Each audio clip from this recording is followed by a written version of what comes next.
इस क्वेश्चन में दिया है cylinder with adiabatic walls is closed at both ends and is divided into two compartments by frictionless adiabatic piston. So there is a cylinder with adiabatic walls, means there is no exchange of heat between the walls and the surroundings. It's closed at both ends. ये adiabatic नहीं है. और बीच में है frictionless adiabatic piston. यहाँ पे है frictionless adiabatic piston. यहाँ हम मान लेते हैं this is frictionless adiabatic piston. तो ये सिलेंडर डिवाइड होगा दो कंपार्टमेंट्स में, left and the right compartments. फिर ideal gas is filled in both left and right compartments at the same pressure, volume and temperature. Heat is added from the left side. तो left side से जब heat add हो रही है, अब ये आपकी पिस्टन जो है दिस इज एडियाबैटिक. देखो यहाँ दे रखा है एडियाबैटिक पिस्टन है. तो अगर ये एडियाबैटिक है इसका means heat will not go into the right compartment. Right compartment में जाके हीट आप यहाँ ऐड करोगे. और initial volume of each compartment was 9 litre. ये भी 9 लीटर था, ये भी 9 लीटर है. तो वॉल्यूम वो फाइनल वॉल्यूम क्या होगा राइट हैंड का. अब देखो हीट जब यहाँ से आप दोगे तो प्रेशर जो है फाइनल प्रेशर आपका हो गया 27 P/8. तो फाइनल प्रेशर आपका आ गया 27 P/8. This is the final pressure in equilibrium. तो यहाँ पे इक्विलिब्रियम कैसे हुआ है, देखो लेफ्ट साइड में हीट ऐड हुई है डायरेक्टली.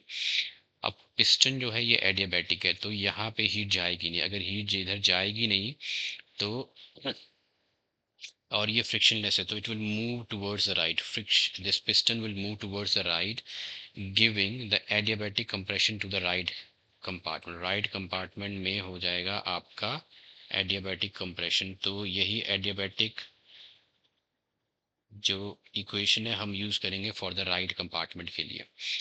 अब यहाँ पे कोई हीट एडेड नहीं है और पिस्टन जो है वो हीट इधर जाने नहीं देगी, हीट एक्सचेंज होने नहीं देगी. तो गैस जो है राइट कंपार्टमेंट में इट अंडरगोज एडियाबैटिक कंप्रेशन. अब यही हम तो इक्विलिब्रियम में क्या हो जाएगा, final pressure of both compartments आपको दे रखा है 27 P/8. So this is the final pressure. मैंने फाइनल वॉल्यूम लिख लिया. This is the final pressure.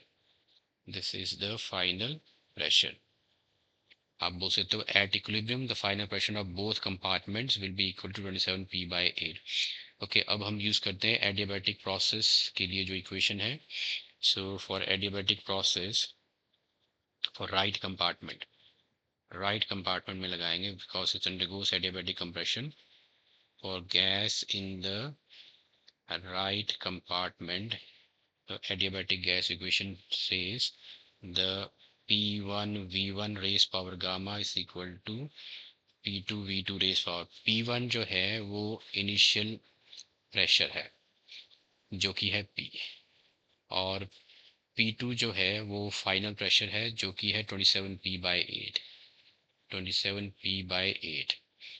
And V1 जो है वो इनिशियल वॉल्यूम है विच इज़ 9 लीटर्स. शुरू में 9 लीटर था. V1 है, सॉरी नॉट VI. और V2 जो है वो फाइनल वॉल्यूम आपको फाइंड आउट करना है. ये एडियाबैटिक इंडेक्स है. Adiabatic index is CP/CV. ये आपको दे रखा है.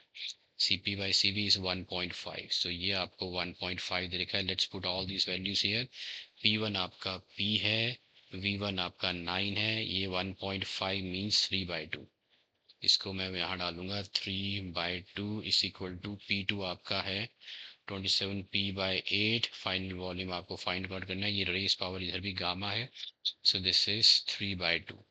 ओके, तो यहाँ P चला गया. नाउ V2/9 रेस पावर 3/2 ये इधर आ गया, इधर चला जाएगा. This is 8/27 which is equal to 2/3 का क्यूब. क्यूब कैंसिल हो गया.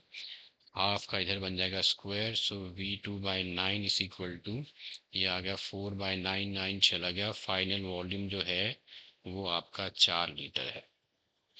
सो हेयर फाइनल वॉल्यूम जो राइट हैंड कंपार्टमेंट में वो प्रेशर के बाद रह जाएगा 4 litre. So here second is the correct option.